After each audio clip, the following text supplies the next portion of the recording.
What's up, boys? It's a Dual Factory, and I'm back finally after a long hiatus, especially with everything going on. I haven't been doing a lot of Yu-Gi-Oh! Recordings, as you know. I'm actually really behind on the podcasts. But this week, locals did finally reopen, and like I said, we're not really playing for anything if you've been following the podcast on my buddy Bingo HG's channel. But I haven't been playing anything like super competitive, so with being the first locals I was actually able to attend, I wanted to play something for fun. And something that I've been wanting to collect for a long time, which was Max Rarity Crystal Beast cards. As I don't know if any of you know this, but Crystal Beast was my first competitive deck ever.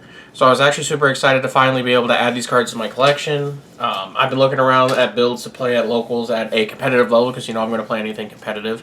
And I found a build that did the Infinite Negate combo that I actually really like. So I'm actually going to go to the YouTube channels and post a link of where I found the original deck profile idea. And then I'm also going to link, if you like Crystal Beast content, there's a guy called Neshi on YouTube that I watch a lot. And his channel is completely dedicated to Crystal Beast deck profiles and Crystal Beast theory and stuff like that. So I'm going to post that in there. But without further ado, let's go ahead and get into the deck profile. And then after you see this profile, like I said, you should see throughout the week that I'm going to catch up on the podcast for those of you who follow it on my channel, so on and so forth. And hopefully I'll be able to start bringing some more deck profiles because I'm actually very interested in playing an Orcus deck.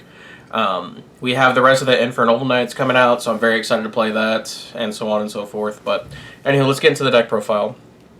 So to start off, I'll show you the actual Crystal Beast monsters that we play in the deck. We actually play a really small lineup of them, but the best Crystal Beast monster, hands down, is 3 copies of Crystal Beast Sapphire Pegasus. It is the best card that in your deck by far.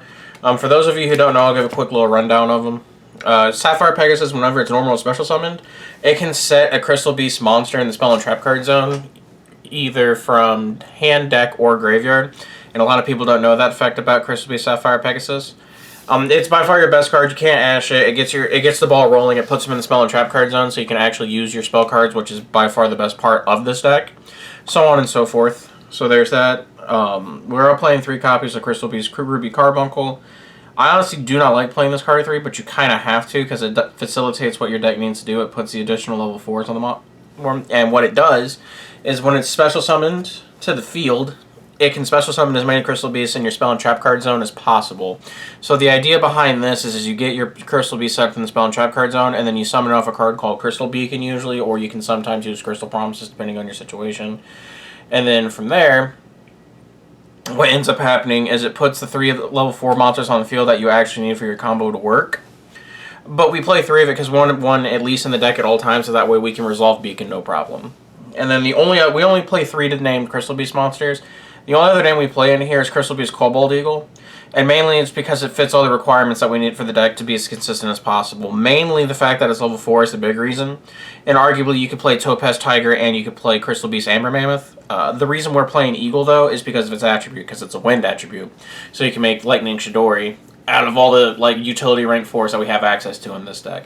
But that's it for the actual Crystal Beast monsters. We want to play 8 of them. For the rest of the engines of the deck, honestly, to me, this is the best card, and I apologize for those who are budget players and stuff like that, but I really do feel like you have to play Magician Souls in the deck. It is by far the best extender that we have access to in terms of actual card extenders for decks like this.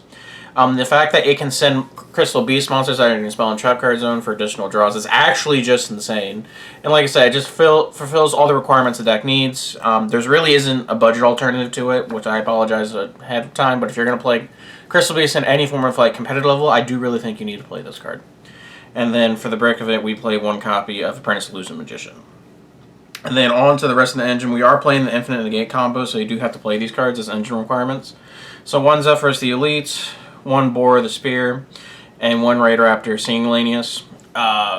Before, I had been testing quite a few builds of this, and I was playing Chris to Crack at Dawn, but for consistency I just kind of cut it down, but I think I might actually put Chris to Crack at Dawn back in here, because there's a lot of times I drew one of these and I was only able to resolve my 4 strikes once, which kind of sucked.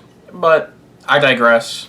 That part changed. And then the minimum engine requirements for the Infinite Negate combo that aren't Black Wings is Apex Avion and Mist Valley Thunderbird.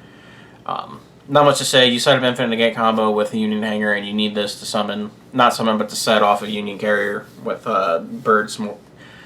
I can't remember its name, but you'll see it later in the deck profile. And then for hand traps, we play 6.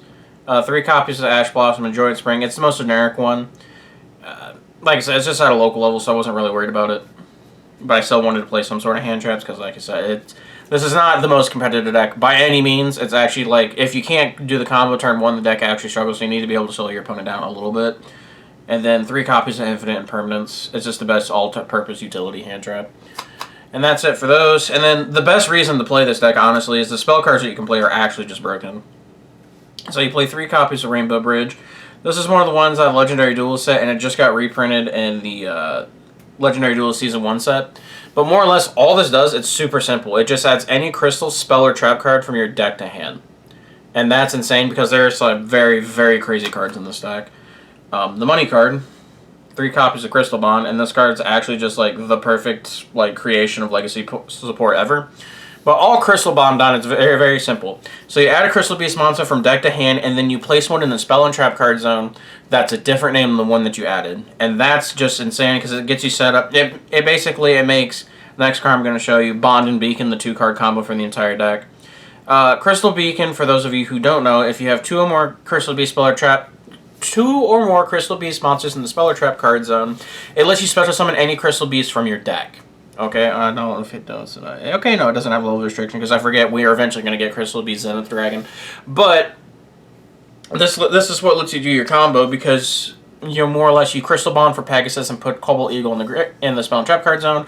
You summon the Pegasus, you set another Pegasus from deck to spell and trap card zone, then you Crystal Beacon out Ruby, and then Ruby summons all your level 4s from the back row, and then that's where you start comboing.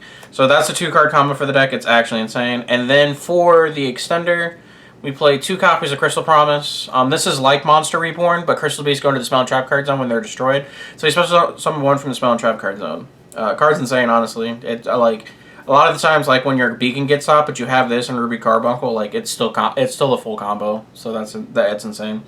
And then I was playing 2 copies of Crystal Release. The idea with this is you can equip it.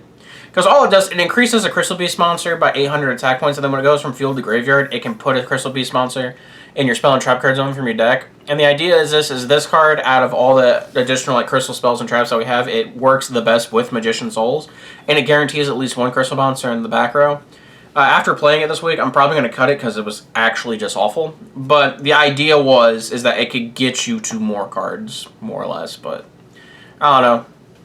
You can keep playing it if you decide, but I think I'm going to cut it out of this deck, like, for sure, and just try to find, like, more level 4 extenders, because that's what the deck's, like, kind of starving for.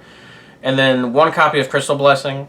I think the 1-of's perfect, especially since we played 3 copies of Rainbow Bridge, but what it does is it takes 2 Crystal Beast monsters from the graveyard and put them in your spell and trap card zone. So if you need to, it makes your Beacon live at, like, mid to late game, so keep that in mind.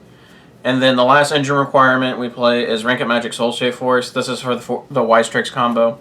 And then we play 2 more extenders in the form of Ares Rock Sunrise, which is reborn for Crystal Sapphire Pegasus, and then Monster Reborn, which is usually going to reborn Sapphire Pegasus. But that's it for the main deck. It is 40 cards, like all my decks are. And then we will get on to the extra deck. As you saw, we have my boy Jesse Anderson. Shoutouts to Jimmy for getting me this card. And then for the rank 4s, we play 2 copies of Force Tricks. You do need to play 2 for the copy, and I'm still looking for a second secret. Couldn't find one this weekend, but if anyone has one, let me know. I'd definitely like to acquire it from you. But 2 Force Tricks, you need it for the combo, and then for generic rank 4s, we play 1 Dweller. I still think it's the best rank 4 in the game. Baguska, because when your Infinite Negate combo gets stopped, you gotta have plan B. And then we're also playing Lightning Shidori. Like I said, you can make this with Cobalt Eagle and Pegasus, but a lot of people forget about this card, but it deals with 2 cards for 1 rank 4, so that's what we're playing it. Then we play 1 copy of Tornado Dragon. It's really good to deal with back row decks. And then 1 copy of Cyber Dragon Infinity for the Ranked Magic Soul Save Force. And that's it for the XYZs in the deck. On to the Link Monsters. 1 IP Masquerena. If you have an extender for the 2-card combo, you can end on this, so that way you can make Avermax at the end of your combo. 1 copy of Wise Tricks, you need for the combo. 1 copy of Union Hanger, that's to start the Infinity combo. And then Smorg, the Bird of Divinity. This is what lets you do the entire combo. So basically, it lets you summon a Winged Beast during the end phase, up to the number of unused spell and trap cards on the field. And for Crystal Beasts, you have to be very wary of that, because remember, when they're destroyed, they go to the spell and trap card zone. So you have to be worried that there's at least 7 open zones, because Apex Avion's level 7. And then generic Unicorn, you need removal, and it's really good with IP Masquerena. I was playing Appaloosa Bow of the Goddess, but I've never made it, and I'm probably going to cut it, but it's good in theory. But I kind of want to replace that, and I kind of honestly want to replace the access code talker for something like Unchained Abomination or something like that. But I don't know. We'll go back into that later. Then 1 copy of Mech Knight, Crusadia Avermax. This card's actually really integral if you can end on the combo with IP Masquerade on the field. Because during your opponent's main phase, you can turn your IP and Union Carrier into the Avermax, and then they can't just attack over the Thunderbird to stop your infinite negates. So I think you have to play it. And the last card, since I have it, I played 1 copy of Access Code Talker. I made it, but it wasn't as powerful as I was going to think it was, because honestly, a lot of the links you put in your graveyard are dark attributes. You can only pop 1 card. But I don't know, it might get replaced with a Boral Sword, because I think Boral Swords might be better in this deck. Or it might get replaced with Unchained Abomination. But that was my Crystal Beast deck profile. Please remember to like, comment, subscribe. Tell me what you guys think. Hopefully, this will be the start of a trend of me putting more videos on the channel. Like I said, I'm going to get all those podcasts caught back up to for people who listen to it avidly on my channel. And then I'm going to try to get an orchestra. I'm going to try, there's 3 or 4 decks at least I want to put together that I want to show you guys and get your thoughts and opinions on. But don't forget to like, comment, subscribe. Don't forget to check out Bingo HD. And don't forget to check out the other 2 channels I'm going to put in the description below specifically for this deck. But like I said, I'm the Duel Factory. Thanks for watching. We'll catch you in the next video. Peace.